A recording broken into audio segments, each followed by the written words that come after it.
Even without Alyssa Valdez, the Creamline Cool Smashers continue to roll as they remain unbeaten in the PVL Season 3 Open Conference. Motalite, meanwhile, survived another 5-set thriller to clinch their 6th win in 8 games. Joining the score today to discuss the weekend's PVL games, we're bringing back Sinjin Reyes and Mac Janicio. Hi, guys. Hi, Amigo. Okay, this is becoming such a familiar refrain. Every time we start a PVL discussion, it's always about a Creamline victory, and why not? They're now 9-2, and they just beat Chef's Classics. And Sinjin, this is really an opportunity to test yung system nila when they don't have key players around. Yep. I think that's what I don't want to sound out like a broken record, but it's really about the system with Creamline. It's not about who's inside anymore. Given that they have a strong lineup, they have a strong roster. It's really just about who can deliver at that moment and at the moment that Coach Tai needs the player to be there. I think what was obvious here was even though without Allysa and even though the team on the opposing side of the court wasn't as challenging as they'd expect, it's still a great game for Creamline. It's still how they play. They didn't change anything. Hindi bumaba yung laro or anything. I think Creamline at this point is just flexing. With that game... Flexing meaning the millennial term na quote-unquote flexing. Like they're making a display of how deep their bench is. Because even, sabi nga ni Sinjin, even without Allysa, everyone scored in that game, of course, except the liberos. But everyone performed. Gemma Galanza stepped up in offense and defense. And you'll just see na this is exactly why Creamline is one of the top teams in the PVL. It's because may mawala man na isa o dalawa dyan, they are still very much capable of winning. I like Banks using the word flex. Yeah. And using it quite correctly. Yep. And it's not a weird flex because Creamline can actually do it and win even without key players. If you have it, flaunt it. Yun talaga siya. That's an old school way of saying it, but okay. Let's move to that Air Force win over Pacific Town Army. And Sinj, ano yung advantage ng Air Force that they were able to maximize? I think they maximized their height advantage in the middle. A lot of strong blocking napansin natin. Del Palomata, explosive performance. But what I really want to note here is yung ganda na binalik ng Air Force yung laro nila. This is the Air Force that we knew from last season. They missed the reinforced conference, but now they're coming back.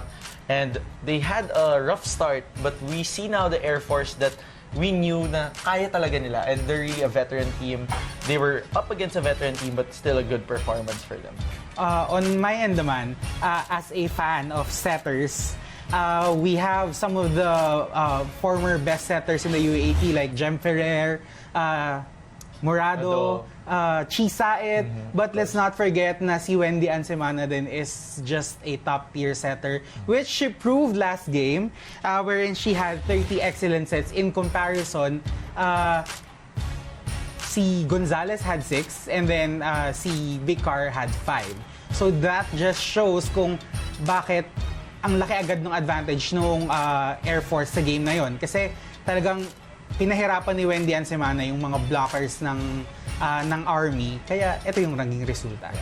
Tremendous respect to legends. Legends. Yes. Okay, let's go to that Motalite win over Choco Mucho. And Sinjin, why is this system for Motalite working?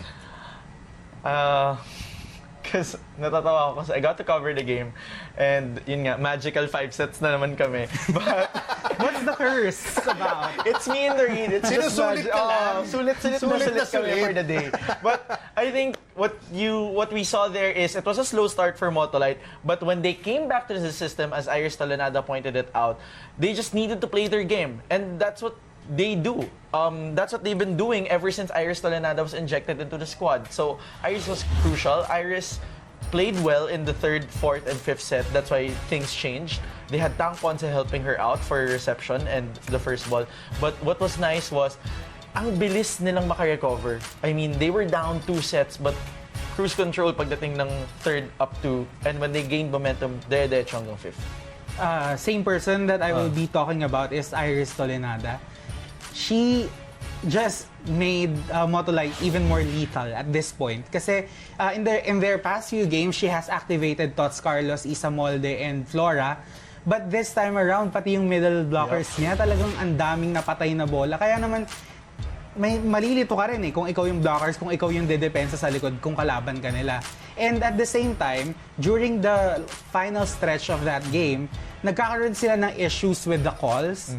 And she led the young ones na to gain back their focus and remind them na they have a game to win, na they can't let their emotions take over them. And that's exactly what happened. Ang ganda na natapos nila, naging compose sila hanggang final buzzer. Just to add quickly, no, na-highlight din yung performance ni Jesma. Yes. Dito. Ito yung parang game na nag-explode siya, which we've been waiting for because we know what she can do, and she really stepped up here as well. Motalite really looking good at this point. And Banco Perlas defeating Bali Pure and Sinjin consistency. I mean, this is this has been a consistent theme for Banco. I think that's the thing with a team that's 3 years old and you know that they have veterans inside the court.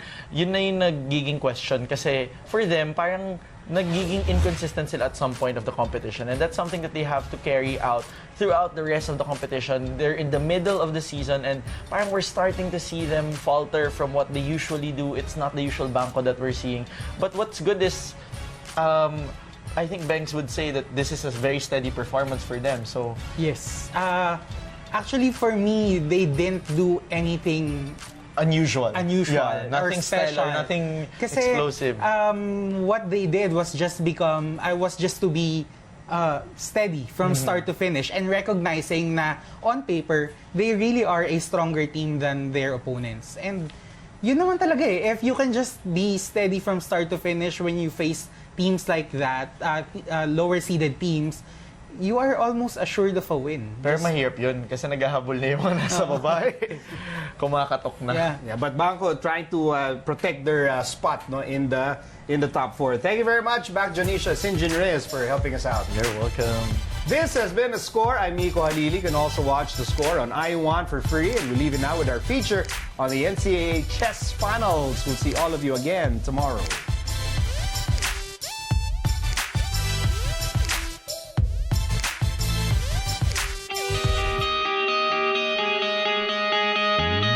For season 95, actually nag-start kami since last year after ng season 94. Nag-start na kami ng preparation. Game per game kami, inaaral namin kung sino yung makakalaban para makapag-prepare na maayos, maipanalo namin yung game against kung anong school yung kalaban namin. Kung baga first time mag-champion 25 history, siyempre sobrang saya namin. Hindi matatawaran yung sayang nakuha namin this year. Kung pag-champion namin, nakuha namin through support ng Tamayo family, and siyempre yung pag-pray lang namin kay God na ibigay yung will niya sa amin. Ang feeling po namin bilang champion po, syempre po masaya kasi nagbunga po yung preparation po namin sa buong season po. Hanggang sa elimination, mapa-semis hanggang sa finals po. Ang mindset po namin, na-focus lang po sa laro. Kahit sabihin po na lamang po yung team, kung hindi naman po namin pagtatrabahuin, wala rin po. Ang masasabi ko po sa Arellano University, since isa rin po silang malakas na player po. Tingin ko po, kaya po namin napagtagumpayan yung sa finals kasi po siguro nasaktuan lang po sa preparation na ginawa po namin within 2 days po after nung semis. Ang gusto ko po sabihin sa mga teammate ko, sila Borromeo, Sato, Junio, Canino, Rivera, Abinilla, mga coaches ko po, tsaka mga kasama ko po sa juniors. Maraming salamat po kasi hindi lang naman po ako yung naglalaro. Tulungan po kami. Community ng Perpetual, maraming salamat sa suporta niyo sa seniors team. Expectation namin sa season 96, ilalaban pa rin namin kung ano yung nakuha namin ng championship this year.